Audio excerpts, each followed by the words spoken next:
1992 पासून या संस्थेमध्ये कार्यरत आहे. वयाची 58 नियत मनाने 58 वर्ष पूर्ण झाल्यामुळे आज मी सेवा निवृत्त होत आहे. आनंद बी तेवढाच आहे आणि सेवानिवृत्त झालं त्याचं दुःखही तेवढंच आहे. सर्व शिक्षक वर्गाने आपण काय सांगशाल?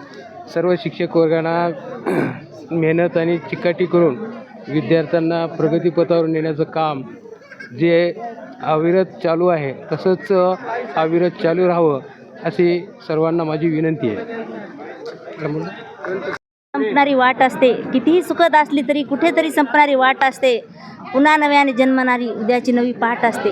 गोदेमोड सरांच्या आयुष्याची संपणारी वाट न बनता पुढील भविष्याची सुखद वाट बनावी ही ईश्वरचरणी मी प्रार्थना करते. या ठिकाणी साहेबांच्या सेवानिवृत्तीच्या निमित्ताने हजारोच्या संख्येने लोक आले. एवढे सगळे आमचे सगळे पाहुणे मंडळी, आमचे सगळे नेते मंडळी सगळे आले ना, त्यांचे मी मनापासून धन्यवाद मानते. आमच्यासाठी थोडा इतका वेळ राखून बसावं लागलं, त्याचा त्रास झाला, त्याच्याबद्दल मी सगळ्यांची माफी मागते.